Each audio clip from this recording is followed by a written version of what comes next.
Hey guys, welcome back to another video, and in today's video I recently hit Ace Rank in Season 2 of LL Ranked.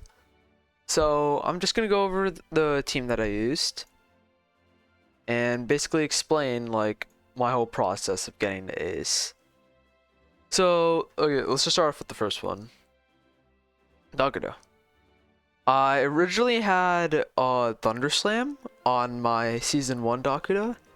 When I substituted it for Bulk Up since Stratosaur dropped in usage, I kept the same item and I kept generally the same speed as well.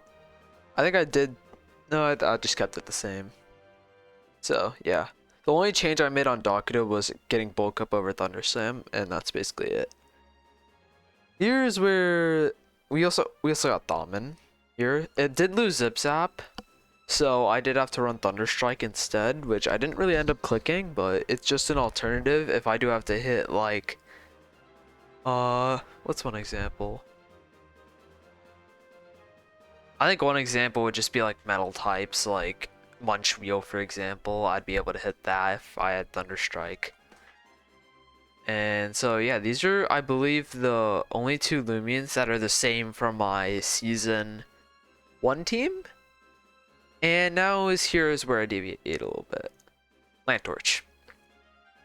So the popular set is generally just Wildfire, Specialty Goggles, and then most of the time you're just going to be clicking Fire Breath. However, the problem with doing that is that it leaves you a lot less opportunity to click Flare, which is a lot stronger than Fire Breath if you move first. And if you're not moving first, it only does 70 damage, or if the opponent switches out. Because they did nerf it. I also just decided to run Do or Die for more damage. And I was generally having like a lot of problem with Tsukame and I believe Luminami, because Lantorch doesn't have access to Flash and Flee anymore. Therefore he can't pivot out, or can't pivot out in front of really any water type. And I think even Joltooth, which I never really ran into, is also just counters it completely. Which is why I decided to run Final Roost as just a last resort if I just can't do anything to either one and I just needed to get rid of it. But yeah, Lantorch is generally just revenge killer and just damage dealer. So that's why I had Lantorch. And I added Joltooth. And originally I had Zulong here because I wanted fast pivot, and this was also my boots user. However, early on I kind of realized I was running into a lot of Eliguana, and Zulong was basically just a sitting duck in front of Eliguana, which isn't really good, meaning I was running out of options to deal with Eliguana effectively. I know I do have Garbantis, which I'll get into later, but I was just running out of ways to even deal with Tsukame, which Garbantis can't deal with. I also had trouble with Bar Blast, which was another water type I had struggles with, even Luminami as well. A lot of water types I struggled with, and even just stuff that was like Tyrex, for example, I struggled against that. And that's why I decided to run Joltooth.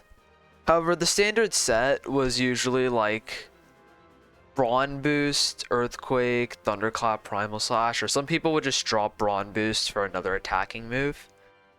What I instead decided to do was add Brawn Boost and then add Clay Slap. The ability I just went with Driven because I wasn't really going to ambush when I had Soul Burst. So, at least with Driven, it prevents Gandervale from flinching you. And if you do get flinched, you get a +1 speed boost, and you can just like snowball the game from there.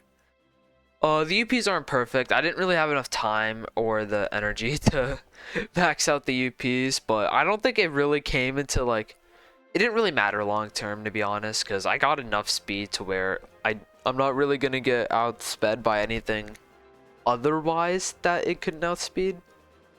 I also just gave it enough energy to just click as many moves as possible. And that's kind of what I used Joltooth for.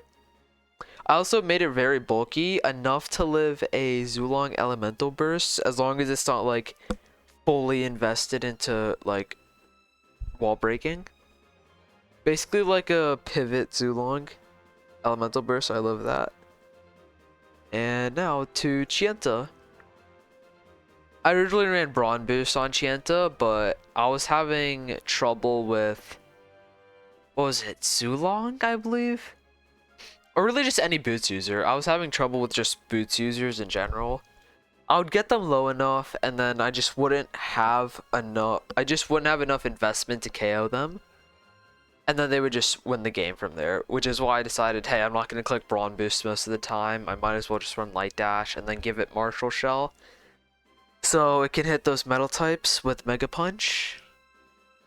And yeah, I also ran V Nimble to outspeed Protagon, and just one of the fastest things on my team. Chienta's just generally here to clean, and also surprisingly has a lot of good matchups against a lot of things. So like most of the time, I'm pretty sure every battle I brought Chienta. I can't recount a single battle where I didn't bring Chienta just because of how good it was at cleaning. And it can even take like Borealisk attacks, for example, which was always helpful. And next we got Morraith.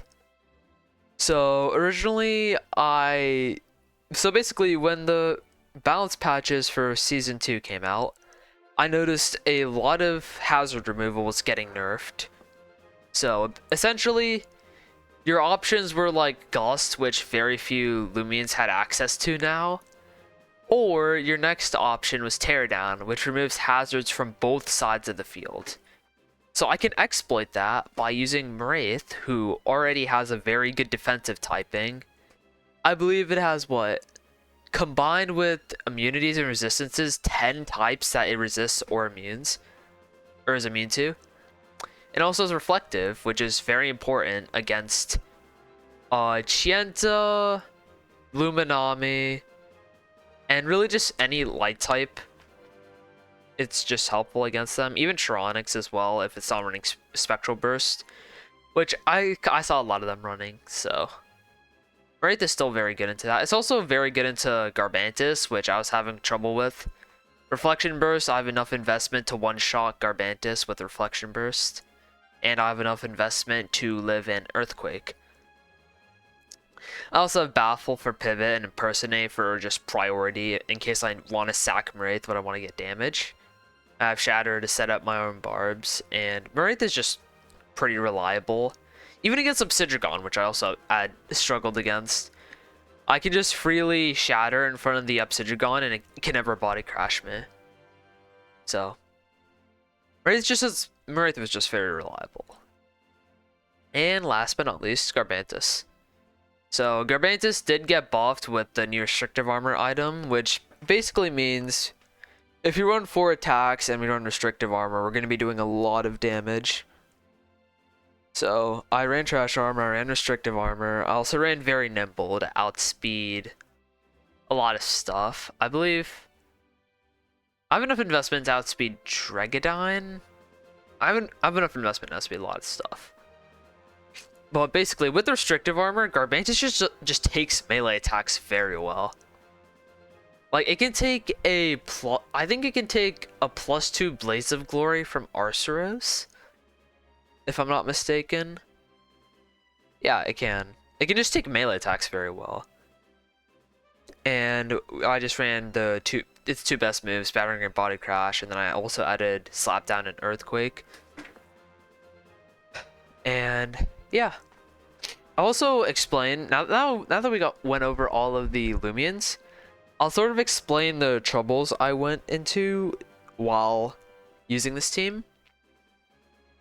So let's go over threat number 1, which I'll actually just put them onto a team right now. Let's see. We'll just do, yeah. So first of all, Tsukame. So Tsukame was not only very bulky on the melee side, but could also just click Seesawing pretty freely, and it's tone deaf boosted, so it's doing a lot of damage. And my answers to this were basically Daguda, Joltooth, and Morraith were really the only ones I could afford taking Seesawings with. And Joltooth was one of the few things I could use to damage Tsukame. I also added Thaumin with Deep Freeze as further help. Also added Life Drain just in case. Lantorch Flare could do decent to Tsukame, but in front of Luminami can't really do anything. Which brings me to my next trouble, Luminami. Because it has Power Napper, every time it swaps out, it just gains health. So one of my ways to actually deal with this was, I believe, Joltooth, Dakuda, and Thaumin. Everything else just couldn't do anything. Luminami. I also had Morraith to absorb Flash and Freeze if I needed to, and I could just baffle out if they wanted to swap. But besides that, these were really my answers to those. And another thing I had trouble with, I believe, was opposing Garbantis. Because they also had restrictive armor, I kind of just had to use my own Garbantis to counter them. And another thing was Dregadine. This was more of an early threat, but it still was threatening. So basically, if the Dregadine, I only ran into one V-Nimble Dregadine in practice, but it did like it had enough to outspeed my Dakuda if it's running V-Nimble. If it's not running V-Nimble, I outspeed with Dakuda. But it would come in as a late game cleaner and just destroy my team. So that was a big issue.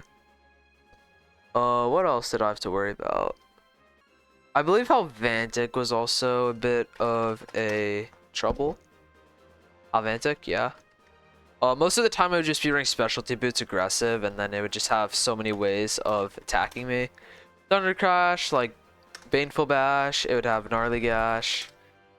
And really my best way of countering it was Garbantis. I also had Morraith to help with that. And let's see, another problem, Obsidian. Morraith was basically my best answer to this, because usually it would just set up Body Crash. Some of them would not opt to run Primal Slash, but they'd opt to run Beast Slumber. Some of them would opt to run Barbs, and then it would just be very annoying to hit them. So that was a bit of a nuisance. And yeah, I think that's pretty much most of the threats I had to worry about. And yeah, that's sort of like... Basically, I had Lantorch. I basically had Dakuda, Chienta as cleaners, Lantorch and Thaumin for wall breaking, Joltooth as a setup sweeper, Morraith as a pivot. I also had Garbantis who could wall break. And Garbantis also served two purposes. It served as a melee tank and also a wall breaker. So, yeah. That's pretty much it. Hope you guys enjoyed today's video, and if you did, consider subscribing. It helps me out a little bit, and you can see more of my future uploads. So, hope you guys have a good rest of your day, and see ya.